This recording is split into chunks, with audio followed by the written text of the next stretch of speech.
دوستو آج ہمارا انتخاب ہے مغل گارڈن واہ۔ آج اتفاق سے کلاؤڈی موسم بھی ہے، تھوڑی دیر پہلے بھی بارش بھی ہوئی ہے یہاں، تو ہم آپ کو لے چلتے ہیں واہ مغل گارڈنز، جو کہ واہ کے ایریا میں ہے، اور یہاں جی ٹی روڈ پہ اس کی نشاندہی بھی کی گئی ہے۔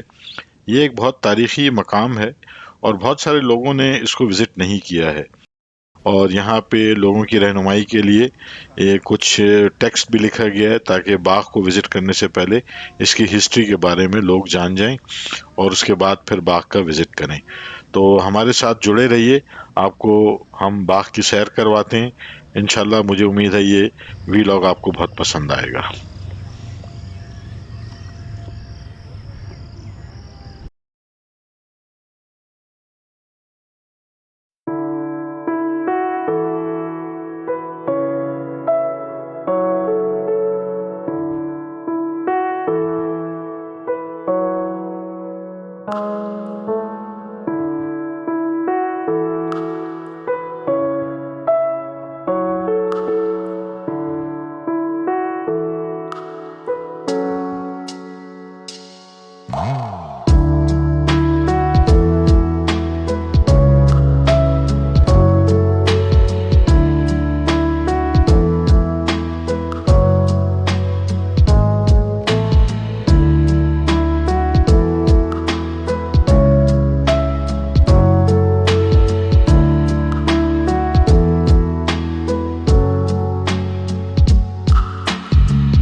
دوستوں میں چاہوں گا کہ مغل گارڈن واہ کی تاریخ کے بارے میں بھی کچھ تھوڑی سی بات کر لی جائے، تاکہ ہمارے سبسکرائبرز اور ہمارے ویورز جو اس وقت اس چینل پہ نئے ہیں، اور خصوصاً ان لوگوں کو جن کو ہسٹری سے تھوڑا سا لگاؤ ہے، تو ان کے بارے ان کو بھی کچھ معلومات فراہم کر دی جائے۔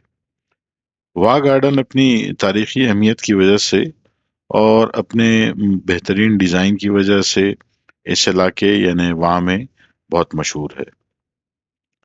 آپ کو بتاتا چلوں کہ حکومت پاکستان نے اس کی تزئین و آرائش کو مد نظر رکھ کر اس کو آرکیالوجی ڈپارٹمنٹ کو حوالے کیا تھا کچھ عرصہ پہلے، تاکہ اس کی ڈیزائننگ بھی متاثر نہ ہو اور اس کی آرائش کا کام بھی اسی طرز کے مطابق کیا جائے جو جس کی اس کو ضرورت ہے۔ آپ دیکھ سکتے ہیں کہ یہاں اس کے ارد گرد چار دیواری بھی کی گئی ہے، اور ایک بڑا حوض ہے جو اس وقت آپ کو نظر آ رہا ہے۔ آپ دیکھ سکتے ہیں اس کے اندر پانی بھرا ہوا ہے، اور اس میں بڑی خوبصورت مچھلیاں بھی تیرتی ہوئی آپ کو نظر آتی ہیں، جو تقریباً کوئی یوں سمجھ لیجئے کہ 12 سے 16 انچ کے درمیان جو ہے ان کی لمبائی ہے، اور بہت شفاف پانی ہے، اس لیے مچھلیوں کو بڑی آسانی سے دیکھا جا سکتا ہے۔ اس کی شجرکاری کو اگر آپ دیکھیں گے تو اس میں بھی آپ کو بہت قدیم شائبہ نظر آئے گا، کیونکہ درختوں کی جڑوں سے اور ان کی جسامت سے آپ کو اندازہ ہوتا ہے کہ یہ کافی زیادہ پرانے ہیں۔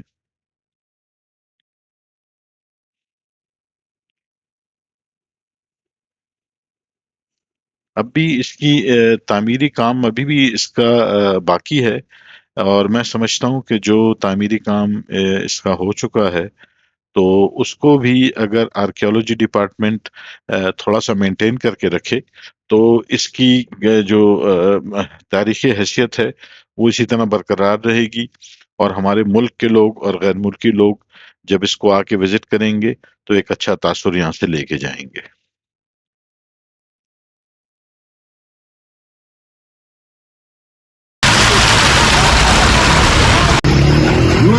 یہ پانی جو کئی سو سال سے بہہ رہا ہے اور جس روانی سے بہہ رہا ہے یہ جا رہا ہے ایک تالاب میں، اور یہاں سے پھر اس تالاب سے شفٹ ہو رہا ہے بڑے والے تالاب میں۔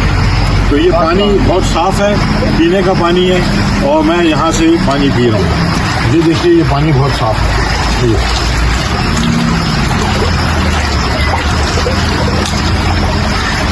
یہ اصلی منرل واٹر ہے، اور میں نے یہاں جو لوگ ہیں ان سے پوچھا ہے، انہوں نے بتایا کہ نہ اس کی رفتار میں کوئی کمی آئی ہے، نہ اس کی مقدار میں۔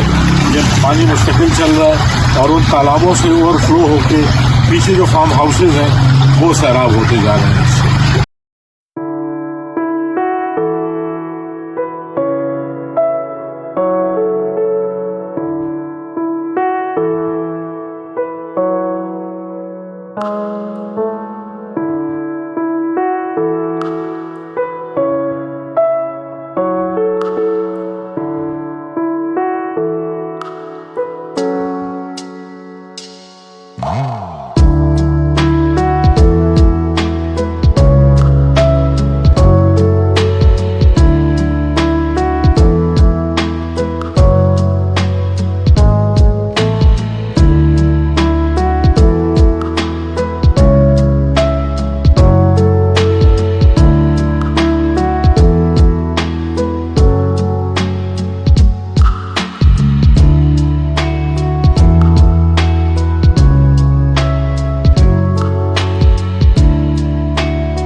ویورز، راجہ مان سنگھ کا نام آپ لوگوں نے ضرور سنا ہوگا۔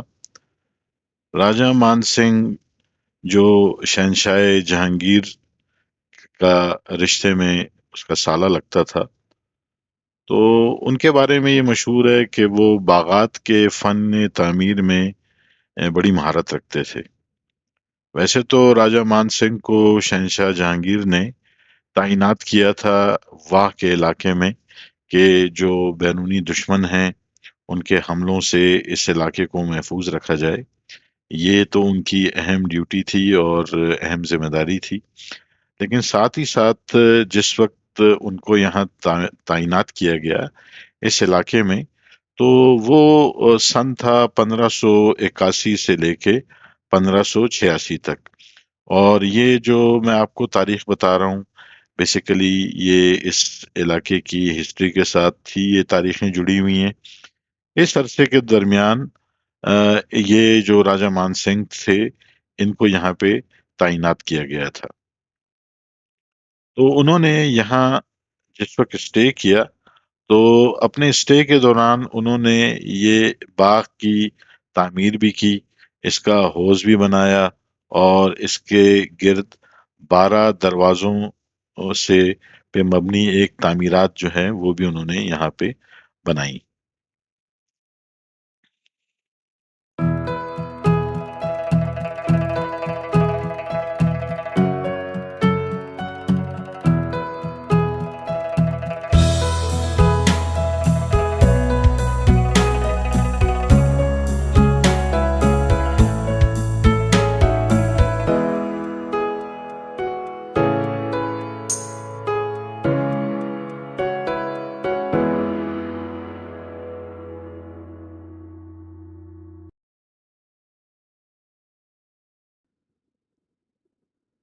व्यूअर, सुनने में ये आया है कि मुगल बादशाह जहांगीर ने इस बाग का दौरा अपने काबुल जाने के सफर के दौरान 1607 ईस्वी में किया।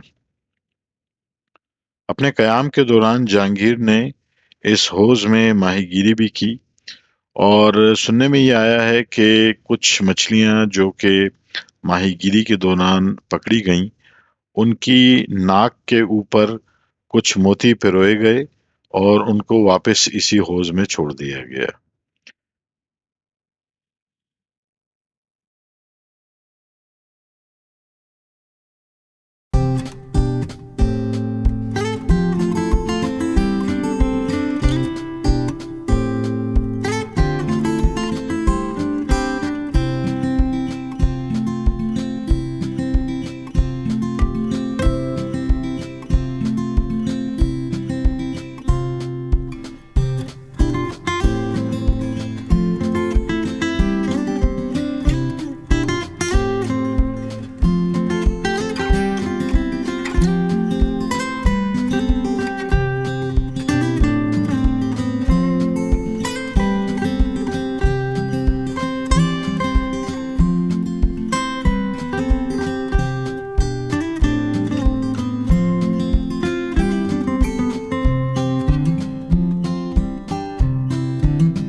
व्यूअर्स, इस बाग से यहाँ आपको सामने एक ऊंचा पहाड़ नजर आता है, और ये जो पहाड़ है ये यहाँ पे सिखों का एक गुरुद्वारा है, पंजा साहब के नाम से मशहूर है। और हसन अब्दाल भी यहाँ फिर करीबी है इसके। अक्सर सिख यात्री यहाँ आते हैं हर साल, और यहाँ पे अपनी इबादत भी करते हैं। और किसी जमाने में यहाँ से 2 मील की मुसाफत पर एक आबशार बहा करती थी, और उसके कुदरती पानी का एक इखराज इस तामीर शुदा हौज के ऐन दरमियान से उबलता था। वो हौज आप लोग थोड़ी देर पहले देख चुके हैं। मैंने आपको थोड़ी देर पहले इसमें दिखाया था कि यहाँ एक बहुत बड़ा हौज है। और वैसे अगर आप इसके करीब जाके देखें तो इसी हौज के साथ ही जहाँ से मैंने पानी पिया था, वहीं पर वो पानी कुदरती उबल के निकल रहा है, और बड़ी एक अच्छे मिकदार में पानी आ रहा है, और वहाँ उसके करीब मछलियां भी देखी जा सकती हैं। वो पानी जहाँ से उबल रहा है, बेसिकली वो पानी पीने के लिए है। वहाँ से लोग अक्सर पानी लेके भी जाते हैं, जो करीब तरीन जो लोग वहाँ रहते हैं, यूँ समझ लीजिए के लिए उन उन लोगों के पास जो मुकामी लोग हैं, कुदरती पानी का एक सरचश्मा जो चश्मे ही की सूरत में यहाँ पे बह रहा है, और मिनरल वाटर वाला उसमें का जो क्वालिटी है उसी तरह की है, वो लोग वहाँ एंजॉय करते हैं। पानी का भाव उस वक्त बड़ा तेज था, और इसमें बहुत ज्यादा मछलियां भी पाई जाती थीं, जो अब बहुत ही कम रह गई हैं। और इन मछलियों की जो मैंने अभी आपको थोड़ी देर पहले बताया भी था कि इसकी लंबाई जो है वो 12 से 16 इंच के करीब इसकी लंबाई है, और सेहतमंद भी हैं क्योंकि पानी बहुत साफ है, और बहुत साफ पानी भी है। लेकिन कुछ मछलियां मैंने अभी थोड़ी देर पहले ही जो यहाँ देखी हौज में, तो कुछ आधे गज के बराबर भी थी, यानी काफी ज्यादा बड़ी मछलियां भी थी।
व्यूअर्स, हिस्ट्री बताती है कि शहंशाह शाहजहां अपने काबुल के दौरे के दौरान जो उसने 1639 में किया था, यहाँ पड़ाव डाला था। उसे ये जगह बहुत पसंद आई और उसने अपने एक बेहतरीन इंजीनियर को, जो कि अहमद मम्मार लाहौरी के नाम से मशहूर था और अपने शोबा तामीरात का वो चीफ भी था उस जमाने के, उसको बुलाया और उसको ये हिदायत दी कि इस बाग के अंदर वो शाही तामीरात जो मुगलिया दौर के से ताल्लुक रखते थे वो यहाँ पे की जाएं, यहाँ पे सराय भी बनाया जाए और इस बाग की तज़ीं और आइश को और ज्यादा बेहतर बनाया जाए। उसने इसमें 2 साल लगाए और इस 2 साल के दौरान उसने इस बाग को बहुत खूबसूरत बना दिया, इस लिहाज से कि इसमें तामीरात उसने बादशाह की मर्जी के मुताबिक किए। फिर उसके बाद शाहजहां ने इस बाग का 4 दफा दौरा किया। हिस्ट्री बताती है कि 1646 में, 1647 में, 1649 में और 1654 में वो जब भी यहाँ से गुजरा या वो खसूसन इस इरादे से आया कि वो इस बाग में ठहरे, तो ये वो 4 मुख्तलिफ अदवार हैं जिसमें शाहजहां ने आके इस बाग का दौरा किया, यहाँ स्टे किया। हो सकता है कि वो यहाँ से आगे जा रहा हो अफगानिस्तान की तरफ, या अपनी जो उसकी ममलिकत थी उसका जो दौरा करता था तो मुख्तलिफ जगहों में पड़ाव डाला करता था। तो ये जाहिर बात है कि उस वक्त के लिहाज से एक बेहतरीन, पुरसकून और एक अट्रैक्टिव जगह थी जहाँ पे बादशाह हमेशा आके यहाँ कयाम किया करता था। ये सारी तामीरात जो यहाँ पे की गई हैं सब मुगलिया तर्ज पर की गई हैं, जिसमें काबिल जिक्र यहाँ एक बारादरी है। यहाँ का ये नहरी निज़ाम है जो आप यहाँ पे देख सकते हैं, जिस खूबसूरती से इसको डिजाइन किया गया है और इसमें जिस तरह से स्लोप दिया गया है, पानी का बहाव कहीं नहीं रुकता और बहुत आसानी से पानी इसके इर्द गिर्द चलता रहता है। एक किस्म का एक नहरी निज़ाम भी है जो जाहिर बात है कि इतने बड़े बाग को सैराब करने के लिए, या उस वक्त यहाँ पे जो भी दरख्त लगाए गए थे चाहे वो फलदार थे या फूलदार थे, वो पानी जो है इसी नहरी निज़ाम से उनको दिया जाता था। और फिर साथ ही साथ ये एक खूबसूरती जो थी उसको भी बरकरार रखे हुई थी। एक आपको एक बहुत अच्छी मजेदार बात बताता चलूं कि यहाँ पे गुसलखाने जो बनाए गए थे उसमें ठंडे और गर्म पानी के निज़ाम को भी मुतारिफ कराया गया। मुझे ज्यादा हिस्ट्री के बारे में तो पता नहीं है, लेकिन मुझे उम्मीद है कि जो मुगलिया दौर में जो और तामीरात हैं चाहे वो किसी भी मुल्क में की गई, तो वहाँ पे जदीद सिस्टम्स को इन्होंने मद्देनजर रखा और उन सिस्टम्स को हमेशा मुतारिफ करा के रखा। लेकिन हिस्ट्री बताती है कि यहाँ पे जो गुसलखाने तामीर किए गए उसमें गर्म और ठंडे पानी का की सहूलत थी। मजेदारी वाली बात यह है कि यहाँ पर जो तामीरात हैं वहाँ पे बहुत खूबसूरत अंदर से प्लास्टर किया गया है और उसकी रंग की मुशाबहत वो बादशाही मस्जिद का जो रंग है उससे बहुत मिलता जुलता है। और मेरा ख्याल है कि ये उस वक्त का बहुत ही प्यारा कलर था जो अब भी पसंद किया जाता है। वो लोग जो हिस्ट्री से ताल्लुक रखते हैं, जिनको पुरानी तामीरात पसंद हैं, मैंने अक्सर बड़े शहरों में देखा है कि जो बड़े बड़े बंगले बने हुए हैं उसमें अक्सर बेशतर इसी किस्म के कलर का इंतखाब किया जाता है, और ताकि वो थोड़ा सा जरा आपको विंटेज लुक दे। तो आपको अंदाजा होगा कि जो बड़े हॉल्स हैं वहाँ पे प्लास्टर किया गया है, जो छोटे कमरे हैं तो वहाँ पे इन्होंने इसकी छोटे कमरों की तज़ीं और आराइश के लिए इसमें बहुत ही ज्यादा खूबसूरत फूल की नक्श निगार की गई है, जो अब भी आपको नजर आती है, जो मांद पड़ गई है वक्त गुजरने के साथ, लेकिन वो अब भी नजर आती है आपको।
व्यूअर्स, शहनशाह जहांगीर और शहनशाह शाहजहां के बाद इसको एक और मुगल हुक्मरान शहनशाह औरंगजेब ने भी विजिट किया है। और तारीखदान बताते हैं कि 1676 में उसने भी यहाँ आके इस बाग में कयाम किया। सबसे बुरी बात जो इस बाग के साथ जुड़ी हुई है वो ये है कि इस बाग को बहुत नुकसान पहुंचाया गया दुरानी दौरे हुकूमत में। और उनका जो दौरे हुकूमत था 1747 से 1826 तक रहा। इसमें इस बाग को बहुत नुकसान पहुंचाया गया, जो कि बहुत अफसोस है कि वो क्यों उन्होंने ऐसा किया। और इसके बाद सिख हुक्मरान जो 1826 से लेके 1849 तक रहे, उन्होंने भी इस बाग को काफी नुकसान पहुंचाया। इसीलिए फिर बाद में हुकूमत पंजाब ने और आर्कियोलॉजी डिपार्टमेंट ने जो इसमें कमी बेशी थी या जो नुकसान इसको पहुंचा था, उसको उन्होंने वापस ठीक कराया। तो ये वीडियो जो मैंने आपके लिए बनाई है दोस्तों, मुझे उम्मीद है इंशाल्लाह ये आपको पसंद आएगी। और वो लोग जिन्होंने कभी सफ़र किया वहाँ की तरफ और इस जगह को नहीं देखा, तो वो दोबारा से इसको प्लान करें। या वो दोस्त जो सफ़र का इरादा रखते हों, तो वो ज़रूर आएं। यहाँ पे इसकी बोर्ड्स लगे हुए हैं रोड के ऊपर ही, जीटी रोड के ऊपर ही। जैसे ही आप हसन अब्दाल को क्रॉस करते हैं, तो आपकी आपकी आसानी के लिए आर्कियोलॉजी डिपार्टमेंट ने और जो सयाहत का डिपार्टमेंट है उसमें इसकी निशानदेही की गई है। मुझे उम्मीद है ये आपको बहुत पसंद आई होगी ये वीडियो। तो मेरी आपसे दरख्वास्त ये है कि इस चैनल को अगर आपने अभी तक सब्सक्राइब नहीं किया तो प्लीज़ इसको सब्सक्राइब करें, शेयर करें, लाइक करें और अपने कमेंट्स देना मत भूलिएगा, ताकि मेरी हौसला अफजाई हो। बहुत बहुत शुक्रिया। अस्सलाम वालेकुम।